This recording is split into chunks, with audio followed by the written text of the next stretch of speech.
Brad is the dude. He is the man at SF9ers. He breaks it down, retired offensive lineman. We love him here on the roast, and he's doing big things. I mean, he's big time now. He's doing weekly hits on Cron 4 with Jason Dumas and Kate Rooney. I'm not sure. He's going to be asking us for money soon to get on this show.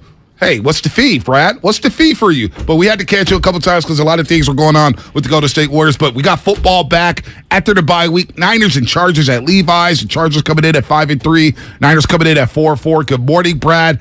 It feels like it. I've been saying this now for over a week and a half. That Rams win and the way they won it, the fashion in which they won it in, it feels like this is the start of a big-time run for the 49ers this season. It feels like this offense is about to hum.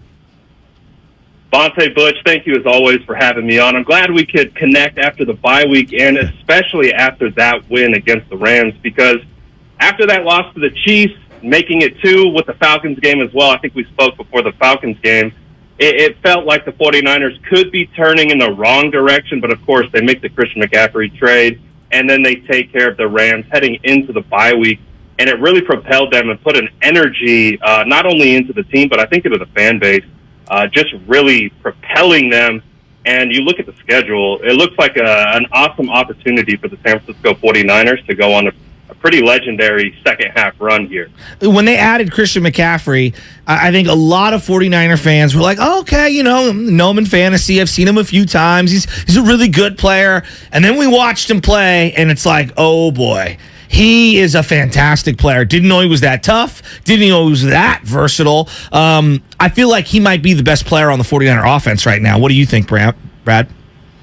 I wouldn't disagree with you. I mean, the San Francisco 49ers have Trent Williams, Deebo Samuel, George Kittle, Brandon Ayuk. They're getting Elijah Mitchell back. I mean, the weapons are endless, right, on that 49ers offense. But when you plug Christian McCaffrey into it, I mean, I don't know. You guys tell me. I know you guys do a lot of Warriors coverage, and I'm a Warriors fan myself. And I think of Christian McCaffrey in a slight sense of Stephen Curry in the way that he creates gravity. Defense has to pay attention to where Christian McCaffrey is on the field at all times. So if they put him in the slot, it changes the relationship of the defense, linebacker, safeties, and how they're playing this offense.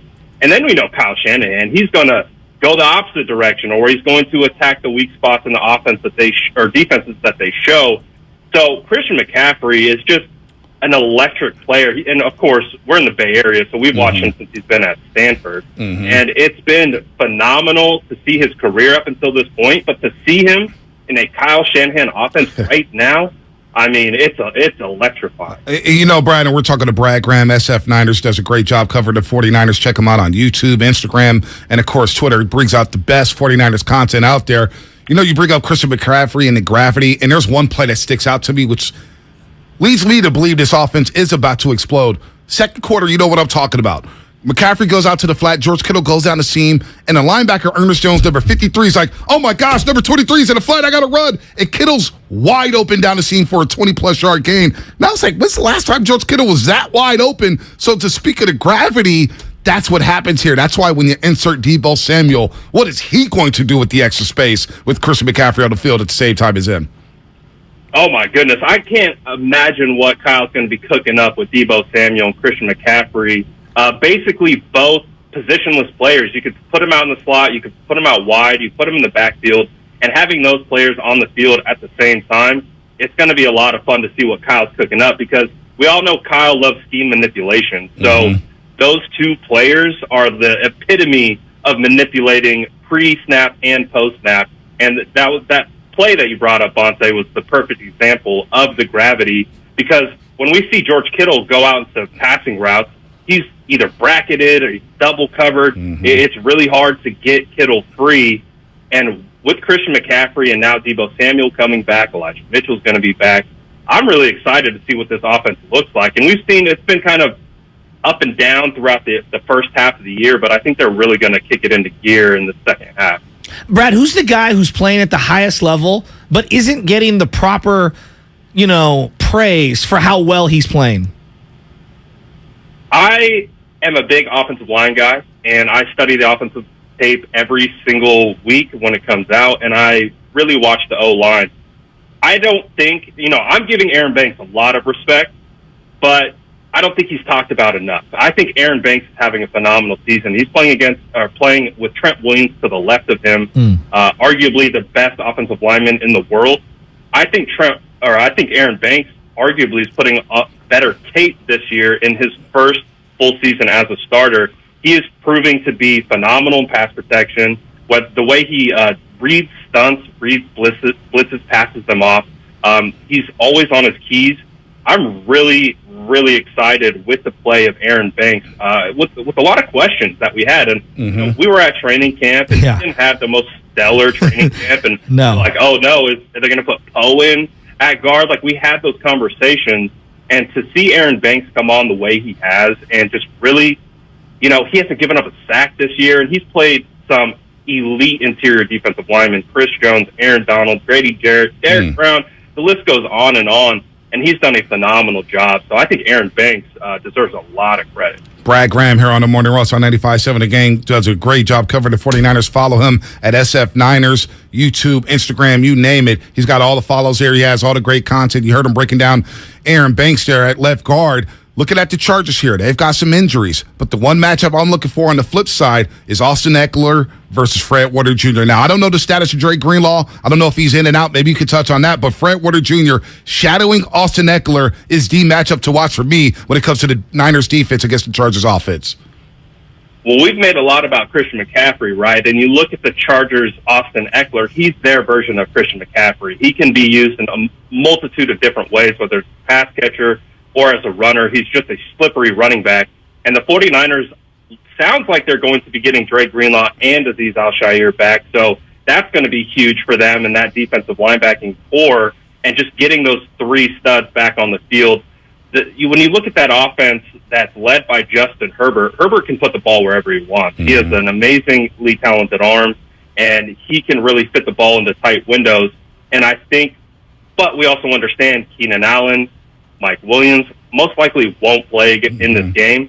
So it's going to be a lot of Austin Eckler. So Fred Warner, Azeez Al-Shaair, Drake Greenlaw, they're going to have a big task in trying to stop Austin Eckler, because as we've seen, he is also an electrifying running back. Yeah, there's no doubt about that. I'm really excited. Look, we've had 8 weeks. We're kind of at the halfway point, even though there's not 16 games, there's 17. What's the number one thing that you've seen that you believe gives you the most optimism moving forward in hopefully a deep playoff run for the 49ers? I mean, I have to come back to that offensive line. I feel like when we came into this season, again, we kind of talked about with Aaron Banks a little bit, there were just so many questions.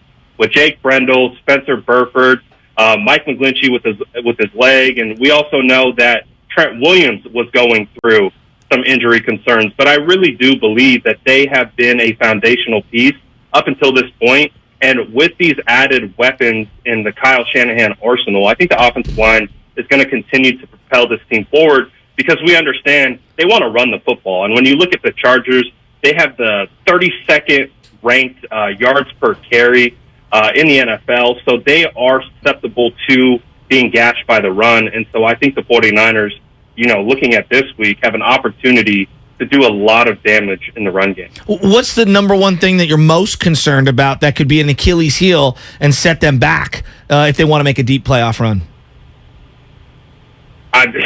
You talked about the Achilles. Oh, I didn't even mean to. No pun intended. I didn't even mean that. Oh boy, Injuries. I was not trying to be heavy-handed. I apologize to Jason Verrett. No, I totally understand what you were saying as well, but I think that is kind of the point of where the 49ers are at. Their biggest issue right now is health. If they can stay healthy, they're the only team that can stop the 49ers are themselves. We've seen it time and time again. When they're playing their brand of football, they're executing and doing what they need to do. It's really hard to stop them on both sides of the football. But we've also seen when injuries have occurred and they have to reach into their depth, they can stumble at times. So just staying healthy, honestly, is really going to be the biggest thing, I think, for the 49ers moving forward. Eric Armstead obviously hurt. We don't know when he's coming back. Will we see him or Javon Kinlaw anytime soon? I'm not holding my breath. I would love to see both of those players back on the field, because I think the 49ers have been missing that interior defensive line talent, the run-stopping ability, the creation of double teams on the interior. I think it's been really lacking, and, they've been able to get to the linebackers at a higher rate. I don't know really what that looks like, but hopefully by the end of this year, we're going to see Eric Armstead back. Javon Kinlaw, obviously on IR. Hopefully he'll be back as well, but right now we just don't know. All right, one last little fun one here. I mean, it's not fun to a certain degree. Trey Lance took the walking boot off, right? And so there's a lot of people posting pictures of him with the walking boot off. I still feel like he's shut down for the year, and I kind of hope they keep him shut down for the year.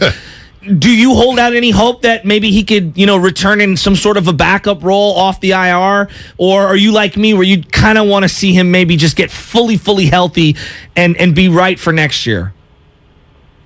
I mean, I have to listen to Kyle Shanahan in the sense when he comes out and says there's no chance that Trey Lance is going to be playing this year. And I would have to kind of agree with you, Shasky. I think the best chance for Trey Lance is to not try to rush back, re-injure it, not put himself in a position where Jimmy Garoppolo has been leading this entire season. Just take the time to get healthy, come back, mentally prepare, get ready for OTAs. And, again, he's going to be the quarterback of the future for the 49ers as we see it. So I don't think there's any sense in rushing him back unless, knock on wood, there's a potential injury to Jimmy Garoppolo. But other than that, I really don't see a world that exists where Trey Lance plays this year. Yeah, I'm with you, Brad. Brad Graham, SF9ers here on the Morning Rush on 95.7 The Game. Speaking of Jimmy Garoppolo, I thought there was a couple drives in that Rams game that really led me to believe that Shanahan and Garoppolo are now starting to get on the same page, and they're starting to hum together. The drive when they took the lead, Jimmy Garoppolo was 7 for 7 on that drive to make it 17-14 Niners. And then when they were up 24-14, Shasky and I were talking about this earlier, there's so many games we've seen under Shanahan where they're up 10 in the fourth. They'll try to take the air out the football. Instead, Shanahan said, go ahead and throw that ball, number 10. He threw a dime to Ross Dwelly and then the dime to George Kittle. It feels like for the first time in a long time, those two are on the same page. So when I see Derwin James and I see Khalil Mack lurking around the line of scrimmage, it feels like Shanahan and Garoppolo had the plan. And with all these weapons, it feels like that relationship that is at its best since, 2019 maybe? That's what it feels like. I mean, Vontae Bush, we saw Jimmy Garoppolo consistently check down to the running back. I mean, when have we really ever seen that throughout their time together? And it really opened up a lot of things, I think, for the offense. Again, we talked about gravity at the beginning. But Jimmy Garoppolo, Kyle Shanahan, it feels like they understand that they got to make this work. There's really no other opportunity because both of their success relies on each other. So being at each other's necks or whatever it may be, I think you're seeing the benefits of them really coming together and maybe Shanahan building some confidence into Jimmy Garoppolo, and we're seeing it kind of manifest on the field because Jimmy played a really good game against the Rams. I mean, you had those two kind of 0-0 throws that he was able to get away with, but other than that, he was phenomenal. I mean, hitting Christian McCaffrey on his fifth read, sitting in the pocket for, 5 seconds, stepping up into the pocket, resetting, stepping up, resetting, and then finding Christian McCaffrey. If we can see that Jimmy Garoppolo consistently for a large portion of this year, the San Francisco 49ers are going to be really hard to beat, man. Brad, Sunday night, under the lights, because obviously the daylight savings and everything, and it's going to be cold. It's beanie and parka wear. Is it going to be cold? Oh, yeah. It's looking like 50s, low 50s. It's going to be chilly. Baby Chaz, bundle up, baby. Yeah, you better wrap up. Isn't this the best time of the year, guys? The fall is turning into winter. What did Baldy say? He said there's frost on the pumpkin, and you really can't talk about championships and playoff runs until there's frost on the pumpkin. And we got frost on the pumpkin, Brad. It's go time, baby. I know that it's playoff time because of my pictures from yesteryear. I've got a beanie on, and I got the hoodie. Come on, let's go. Brad's ready. Oh, I'm pumped, man. I can't wait to get out there. It's the football weather, man. With the first portion of the season, it's almost like an extended preseason at this point for the starters. And now the 49ers couldn't have had a bye in a more perfect place in the schedule.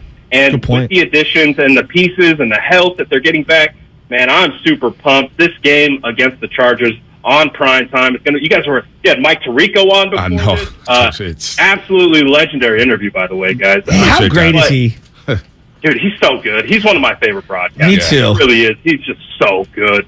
But this game against the Chargers is going to be phenomenal. And I'm really pumped, man. Again, it all hinges on the 49ers. What team is going to show up? Are they going to execute, have energy? And if they do that, I think they should be able to beat the Chargers. The Chargers are good.